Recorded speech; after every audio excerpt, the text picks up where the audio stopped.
तो गाइस, जैसा कि हम लोगों ने अब तक देखा कि कैसे आस्था जो कि बिना मैजिक के पैदा हुआ था, उसका सपना होता है विज़र्ड किंग बनने का, जो कि पूरी दुनिया का सबसे स्ट्रॉन्गेस्ट मैजिशियन होता है। सब उसका मजाक उड़ाते हैं और उससे कहते हैं नहीं, तुम कभी भी विज़र्ड किंग नहीं बन सकते क्योंकि तुम्हारे पास मैजिक ही नहीं है। लेकिन आस्था कभी भी गिव अप नहीं करता और बहुत ज्यादा मेहनत और ट्रेनिंग करता है। एंड एक दिन फाइनली उसकी मेहनत रंग लाती है जब उसको मिल जाती है उसकी 5 लीफ ग्रिमवॉर, जो कि एक मैजिकल बुक होती है जिसके अंदर एक डीमन होता है। एंड आस्था के अंदर भी एक मैजिकल पावर आ जाती है जो कि होती है सामने वाले के मैजिक को खत्म कर देना। फिर आस्था और उसका भाई यूनो दोनों एक मैजिक नाइट स्क्वाड ज्वाइन कर लेते हैं, जिसमें आस्था ज्वाइन करता है ब्लैक बुल्स और यूनो ज्वाइन करता है गोल्डन डॉन। फिर हम देखते हैं आस्था, नोएल और लक ब्लैक बुल्स की तरफ से और यूनो, क्लॉस और मिमोसा गोल्डन डॉन की तरफ से एक साथ एक मिशन पे एक डंजन को एक्सप्लोर करने जाते हैं, जहाँ पे कुछ डायमंड किंगडम्स के भी मैजिशियंस आ जाते हैं। लक सबको अकेले हरा देता है, लेकिन आखिरी में लोटस इसको धोखे से पकड़ लेता है एंड इसको जान से मारने वाला होता है। एंड इधर मिमोसा को मार्स बहुत ज्यादा इंजर्ड कर देता है और क्लॉस और यूनो इससे मिलकर साथ में लड़ रहे होते हैं। एंड आस्था और नोएल भी ट्रेजर की तरफ भाग रहे होते हैं। यूनो, कभी तो मेरी बात माना करो यार, मैं तुम्हारा सीनियर हूँ, जाओ यहाँ से मिमोसा को लेके और बैकअप लेके आओ। हम इस ट्रेजर को डायमंड किंगडम के हाथों नहीं लगने दे सकते। नहीं, मैं पहले ही बोल चुका हूँ कि मैं आपको यहाँ पे अकेला छोड़ के नहीं जाऊंगा। हम लोग साथ में मिलकर इससे लड़ेंगे एंड इसको हराएंगे। एंड तभी मार्स इन दोनों पर दोबारा से अटैक कर देता है। इधर हम देखते हैं लोटस ने लक को बुरी तरह से पकड़ लिया होता है और लक को सांस लेने में भी दिक्कत हो रही होती है। तभी हम लक का बचपन देखते हैं। लक भी एक मिडिल क्लास फैमिली में पैदा हुआ था एंड सारे लोग उसको पागल बोलते थे क्योंकि वो हमेशा हंसता रहता था, जिसपे उसकी मम्मी एक दिन उसको बहुत ज्यादा मारती है। आखिर क्यों एक पागल मेरे घर पे पैदा हुआ? तुम हमेशा हंसते क्यों रहते हो? तुम्हारी दिक्कत क्या है? आखिर मेरी ही किस्मत इतनी खराब क्यों थी?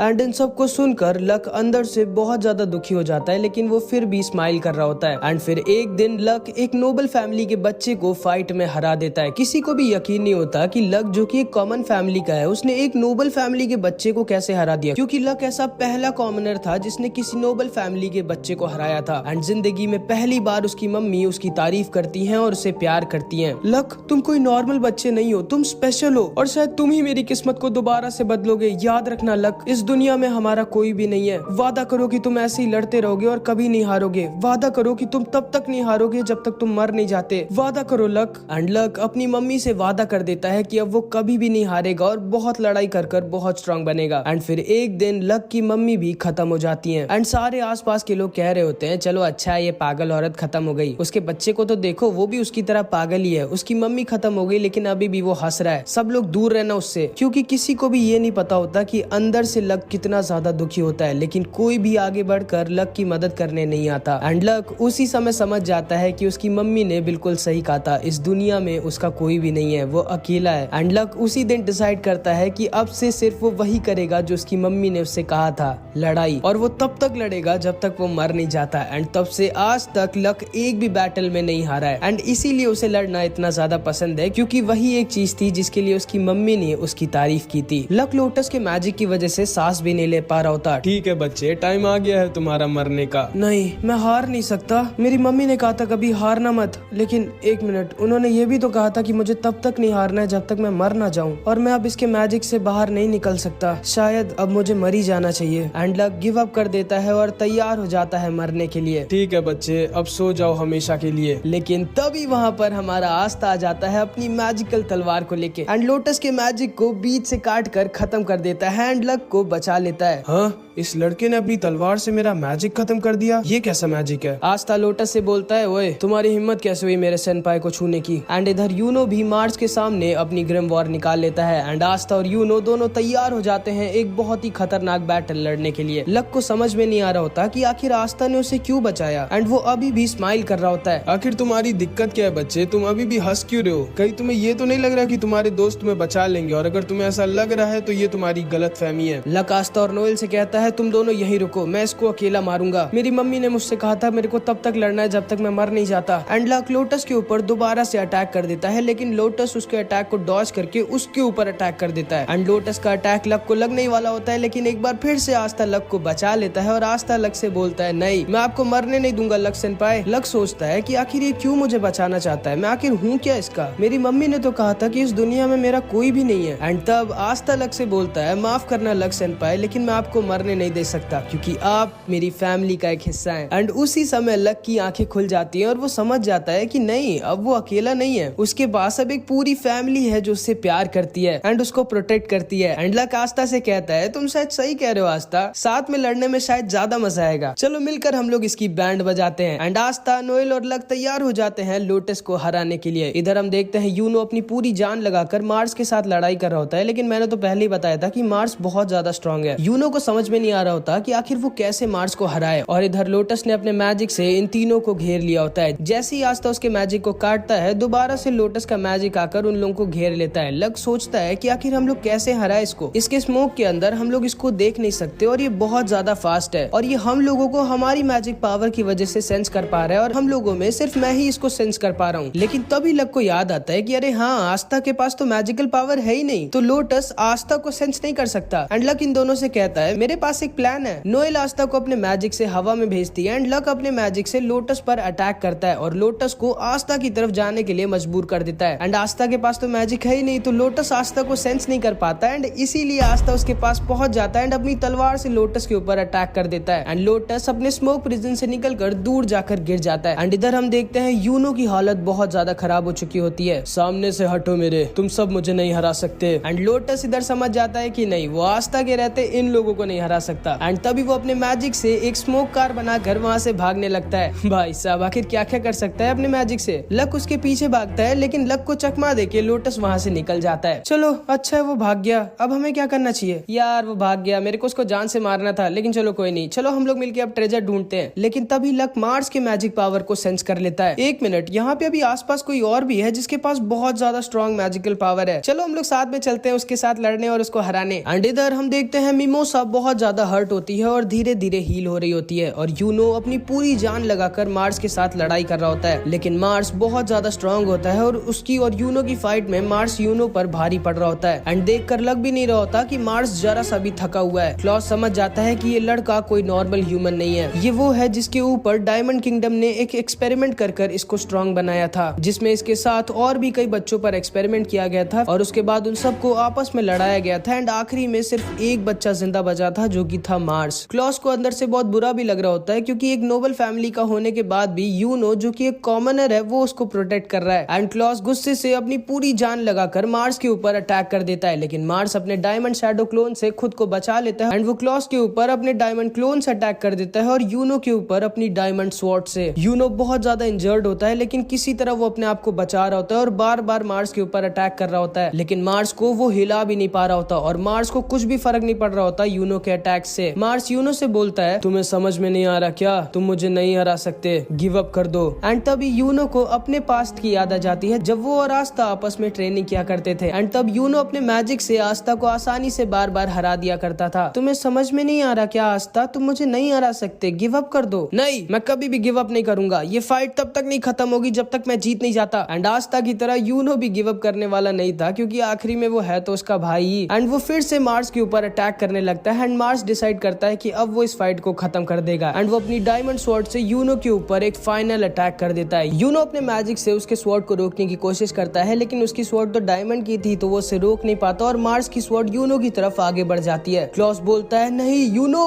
एंड मार्स की स्वॉर्ड यूनो को बस खत्म करने वाली होती है, लेकिन तभी वहाँ पर फिर से हमारा आस्था आ जाता है एंड आस्था अपनी स्वॉर्ड से मार्स की स्वॉर्ड को बीच से काट देता है। क्लॉस देखकर डर जाता है कि आखिर जिस स्वॉर्ड को यूनो तक अपने मैजिक से नहीं काट पाया उसको इस लड़के ने कैसे काट दिया। आस्था मार्स से बोलता है मेरे भाई से दूर रहना। मार्स भी एकदम शॉक्ड रह जाता है कि आखिर कौन है ये लड़का, क्योंकि जिंदगी में पहली बार किसी ने मार्स की स्वॉर्ड को बीच से काटा था। एंड यूनो भी आस्था को देखता है और सोचता है कि आखिर कितना स्ट्रॉन्ग हो गया है आस्था एंड अब वो बचपन वाला वो वीक आस्था नहीं रह गया है। मिमोसा और क्लॉस भी आस्था को देखकर एकदम दंग रह जाते हैं। अबे ओए गधे, क्या कर रहा है तू, ऐसे बनेगा विज़र्ड किंग, अभी मैं ना आया होता तो गए थे तुम। चुप रहो, मैं बस हराने वाला था उसे। हराने वाले थे कि मरने वाले थे?